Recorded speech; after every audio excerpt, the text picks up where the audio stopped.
One. This meeting is being recorded. Hi guys, welcome to our fashion history report. We are doing our report on the 1940s. My name is Sophie. I'm Vanna. And I'm Whitney. Awesome, and I am just going to start this report. Give me 1 second.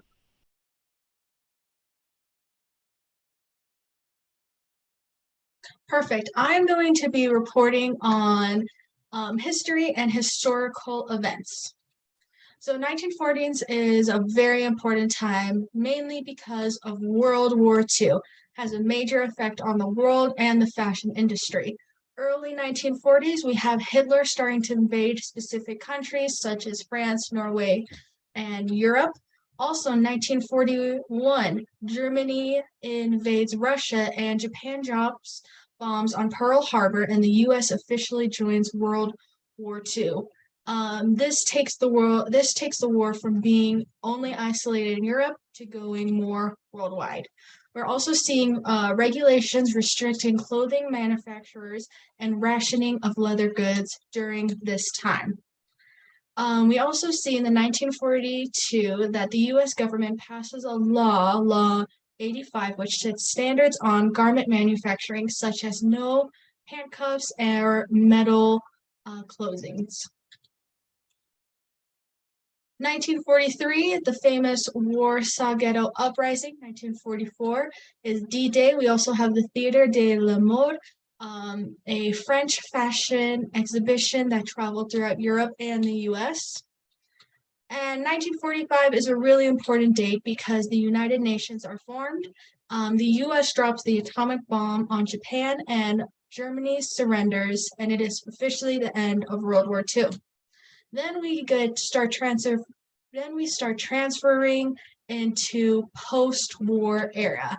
1946, we see a lot of independence. The Philippines gain their independence from the US.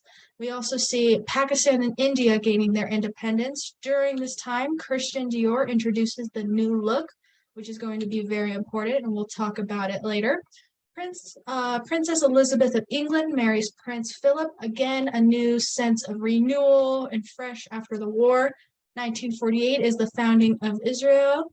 Televisions are available at home. And by the end of 1940s, 1949, we are still seeing conflict from the war, and we see this by West and East Germany being established. Now, how do all these historical events affect fashion?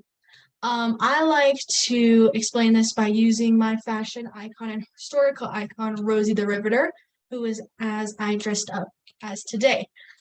Women started being in the workforce. Men went to the military, so there's a new need for women workers. We see minimalistic makeup, but it's not fully gone. Fashion doesn't just disappear, and beauty highlights don't disappear. Again, we're seeing hair up because of the workforce, so we see a new need for turbans and headscarves. Functional, ready to wear is going to be important. We're seeing simple pants, skirts, overalls. We're also seeing this contrast between masculinity and femininity during this time. Again, more details. We see fabric restrictions. Clothing are becoming more uniform. For men, it's representing the military. For women, it's representing the workforce and the military. Women wore pants and dresses during this time, and people were starting to become more resourceful and practical during wartime. Thank you. I'm going to now pass it off to designers and Vanna. Vanna, give me 1 second and I will give you the controls. Okay.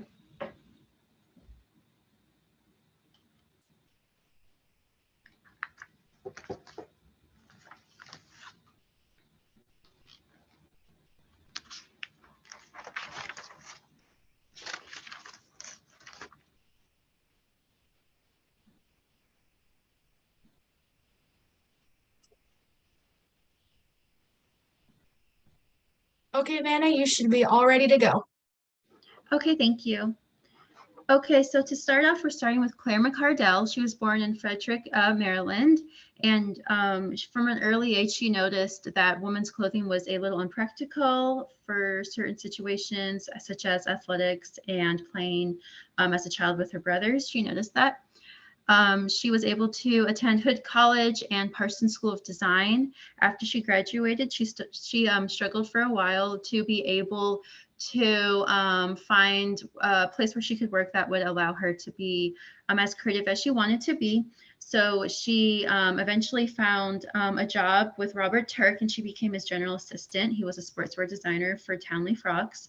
And after he passed away, she became head designer at age 27.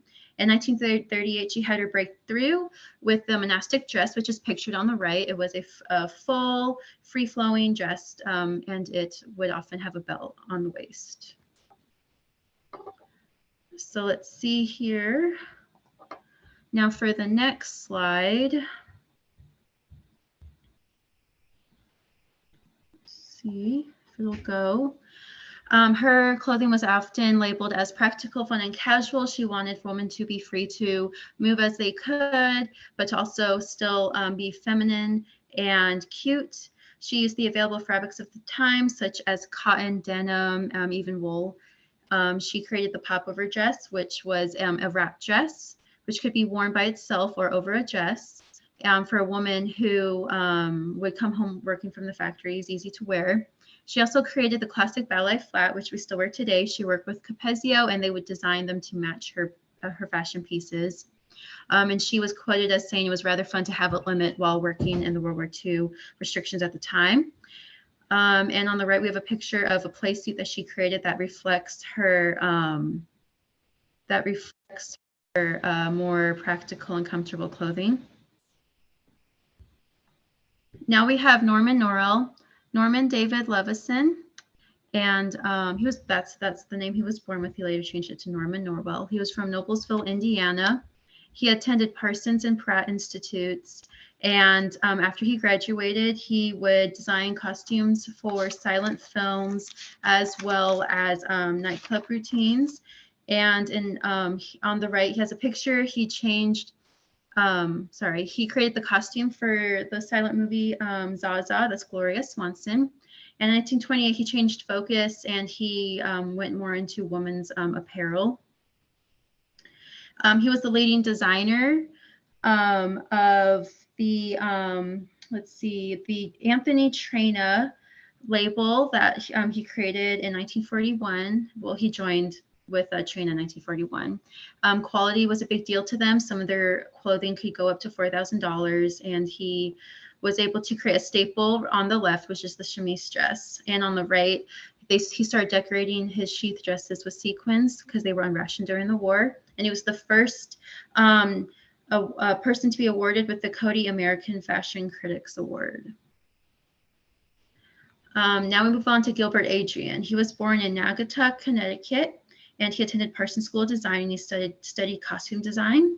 And he worked at MGM. He worked to create costumes for celebrities such as Joan Crawford, Cher, Garland, and Hepburn. He was responsible for creating the red ruby slippers.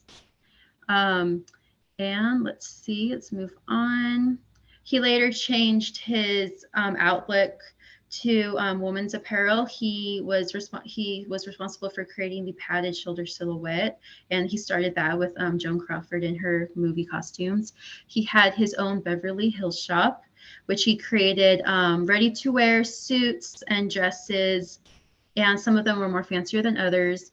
And one thing that he really wanted to do was to keep fashion going in war times. He still wanted women to be able to feel and look glamorous and beautiful, even though times were tough. And so now we'll move on to clothing characteristics.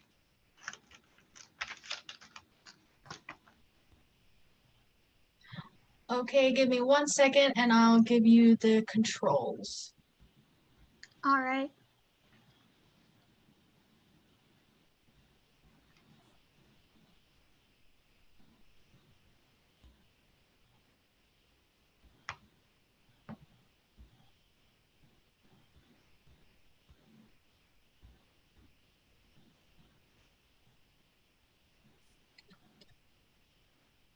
Okay, Whitney, you have the controls.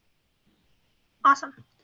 All right, so as far as clothing characteristics go, within the 1940s, we really do see two different times of clothing characteristics, because we had certain characteristics that were seen during the war and certain characteristics that were seen during the new look from 1946 to the very end of the era. So starting off with men's clothing.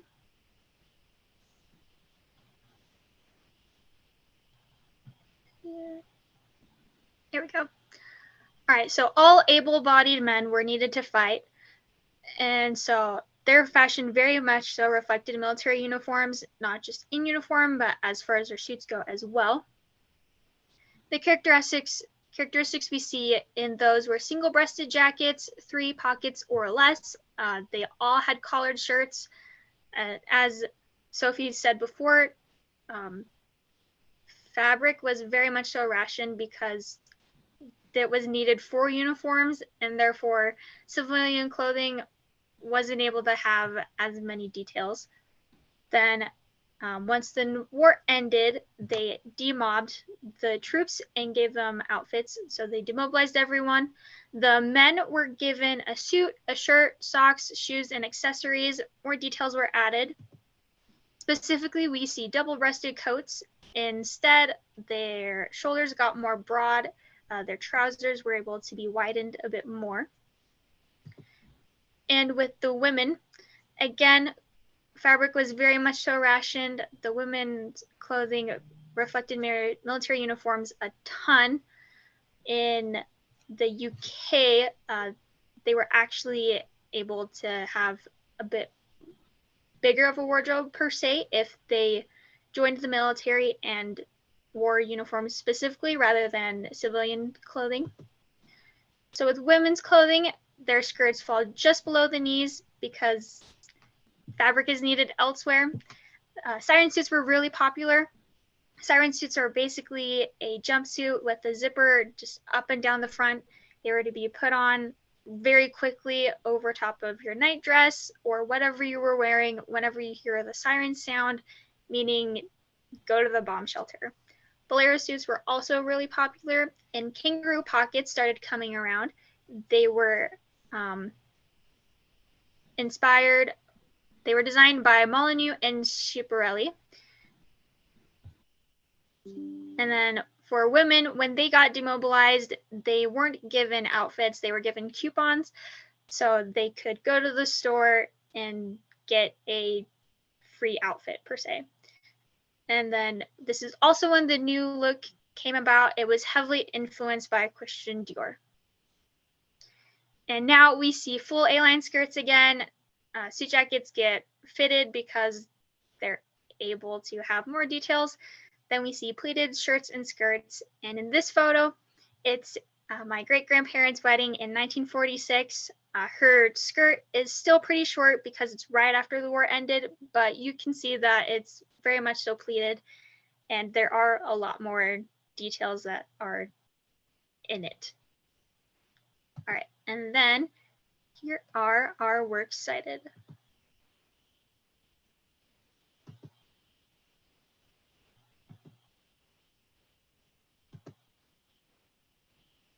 And thank you so much.